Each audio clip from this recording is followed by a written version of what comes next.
নমস্কার প্রিয় দর্শকবৃন্দ, জয় মা কালী বেঙ্গলি চ্যানেলে আপনাদেরকে আমি স্বাগত জানাচ্ছি।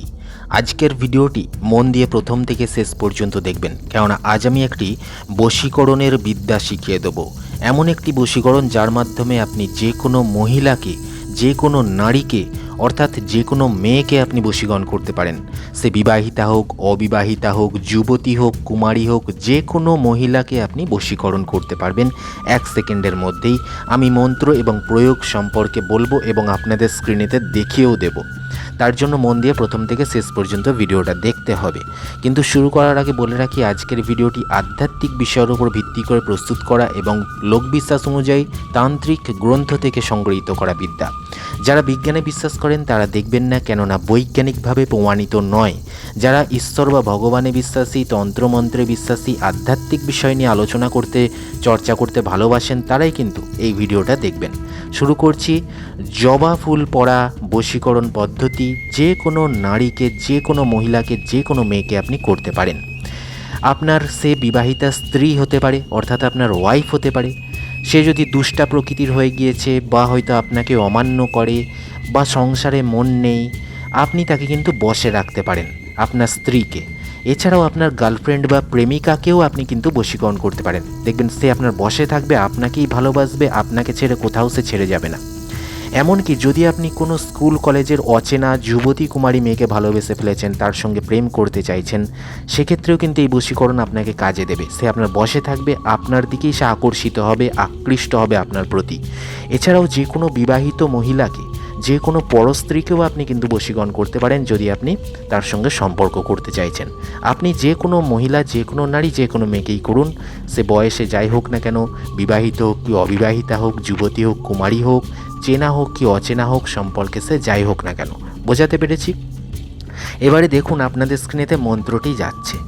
বলছে, ফুল পড়েনি ফুলেশ্বরী, নাথে কামেশ্বরী, নাথে ফুল আপনার পায়ে, তল পরে মারিলাম অমুকির গায়ে। যেখানটায় অমুকি বললাম, এই অমুকি স্থানটায় যেই স্ত্রীলোককে আপনি বশীকরণ করতে চাইছেন তার পুরো নাম পদবিটা বলতে হবে ওই অমুকির জায়গাটায়। তারপরে দেখুন বলছে, দেখলে তরে না দেখলে মরে, ধেয়ে এসে 2 চরণ ধরে পড়ে। ঠিক আছে, তার মানে এই মন্ত্রে আপনি বুঝতেই পারছেন, বশীকরণটা করে দিলে পরেই সে আপনার পায়ে ধরে, মানে প্রেম ভালোবাসা পাওয়ার জন্য আপনার প্রতি একদম পায়ে ধরে সে কাঁদতে আরম্ভ করবে। তারপরে কি বলছে, ঘর বাঁয়ে বাঁয়ে বাঁয়ে লোহার শিকল, অর্থাৎ লোহার শিকলের মতো সে কিন্তু বাঁধা পড়ে যাবে আপনার কাছে, সে আপনাকে ছেড়ে কোথাও যেতে পারবে না। মানেগুলো বুঝতে হবে মন্ত্রের। আঠার দোয়ার বাঁয়ে রাখে, মানে আঠা যেরকম চ্যাটচ্যাটে সেরকম চিটিয়ে থাকবে আপনার জীবনের সাথে।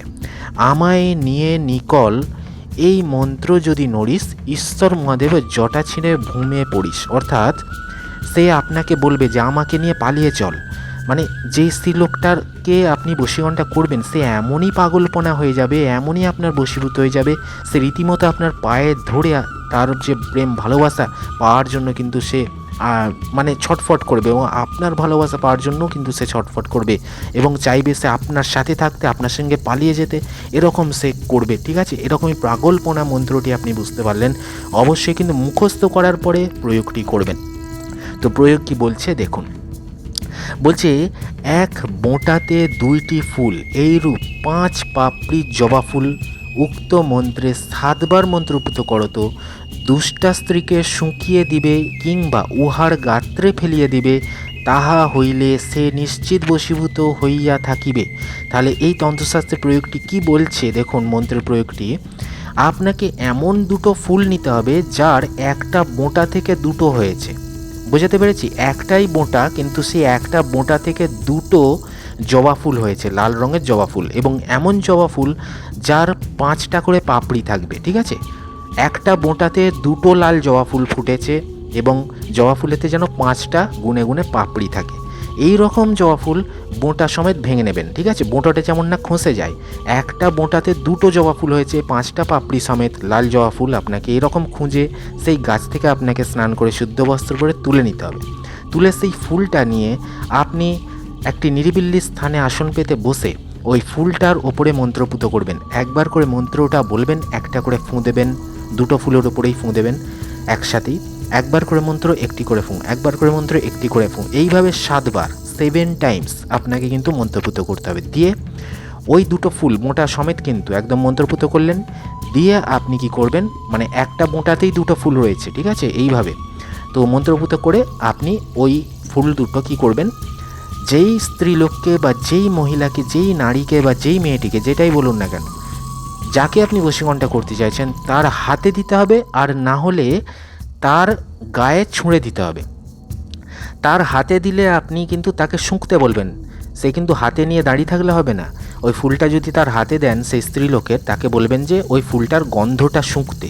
সে যদি ওই ফুলের গন্ধটা শুঁকে নেয়, নাকে দিয়ে যদি ঘ্রাণটা নেয়, তাহলেই কিন্তু সে বশীভূত হয়ে যাবে। এছাড়া কি বলছে, না হলে আপনি ওই ফুল তার গায়ে ছুঁড়ে দেবেন বা তার গায়ে আপনি স্পর্শ করিয়ে দেবেন ফুলটিকে, তাহলেও কিন্তু কাজ হয়ে যাবে, সে নিশ্চিত বশীভূত হবে।